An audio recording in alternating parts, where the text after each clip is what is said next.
السلام علیکم friends, welcome back drama serial Humraahi, جس کی آنے والی ایپیسوڈ میں ہم دیکھیں گے کہ الف کی یادوں سے باہر ہی نہیں نکل پا رہا سیحان۔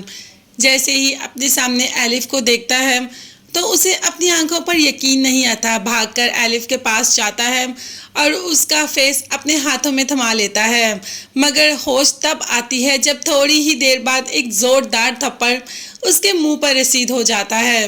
تو وہ تھپڑ کسی اور نے نہیں الف نے مارا ہوتا ہے، جبکہ کہ وہ الف ہے ہی نہیں، وہ تو الہام ہوتی ہے۔ اب اس بات کا پتہ سیحان کو چل جاتا ہے۔ جب سیحان کہتا ہے الف تو وہ بولتی ہے نہیں، الہام ہوں میں، الف کی بہن۔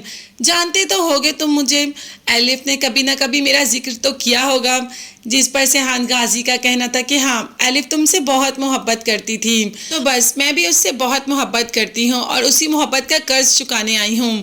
میں اپنی بہن کے ساتھ کوئی بھی ناانصافی برداشت نہیں کروں گی، جو تم نے اس کے ساتھ کیا تمہیں اس کی سزا ضرور ملے گی۔ دوسری طرف یوسف غازی نے ذکریا سے کہہ دیا کہ ہم نے اس لڑکی کو بہت ہلکے میں لے لیا، یہ اتنی ہلکے میں لینے والی لڑکی نہیں، اس کے ساتھ بھی وہی کرو جو الف کے ساتھ ہوا، اس کو مار دو اور اس کے مارنے کا پتہ کبھی کسی کو نہیں چلنا چاہیے اور نہ ہی الزام کبھی ہمارے پہ آئے۔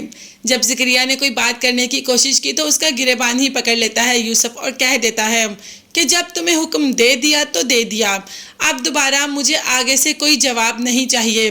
کہہ دیا کہ الہام اس دنیا میں نہیں رہے گی تو نہیں رہے گی۔ دوسری طرف الہام اپنی بہن کی موت کا ذمہ دار سمجھ رہی ہے سیحان کو۔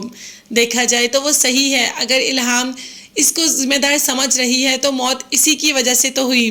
اگر یہ سب کچھ سیحان کو نہ ہوتا تو آج الف بھی اس زندگی میں، اس دنیا میں موجود ہوتی اور اپنی زندگی سیحان کے ساتھ ہی گزار رہی ہوتی۔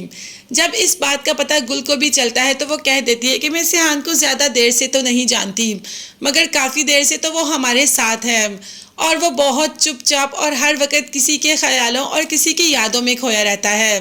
مجھے نہیں لگتا کہ وہ اپنی بیوی کو مار سکتا ہے، مگر الف کو پکا یقین ہے کہ یہ سب کچھ سیحان نہیں کیا اور یہ سب سیحان کی وجہ سے ہوا، اسی لیے تو اب سیحان خود میں گلٹی فیل کر رہا ہے، مگر میں سیحان کو اس بات کی سزا ضرور دلواؤں گی۔ اس نے میری بہن کے ساتھ بہت برا کیا اور اس کی سزا تو اس کو مل کر ہی رہے گی، چاہے اس کا باپ کچھ بھی کر لے۔ سیحان تو خود چاہتا ہے کہ الف کو جس نے مارا وہ سب کے سامنے آئے، کیونکہ وہ الف کو اس دنیا میں رکھنا چاہتا تھا، نہ کہ اس کی وجہ سے الف اس دنیا سے چلی جائے۔ اب دیکھتے ہیں کہ آنے والی ایپیسوڈ میں کیا واقعی ہی الف کا بدلہ لے گی الہام، یا الہام کو اس بات کا یقین ہو جائے گا کہ سیحان نے کچھ نہیں کیا۔ یہ سب دیکھنے اور جاننے کے لیے چینل کو لازمی سبسکرائب کیجیے گا۔ نیکسٹ ویڈیوز تک کے لیے اللہ حافظ، بائے بائے اینڈ ٹیک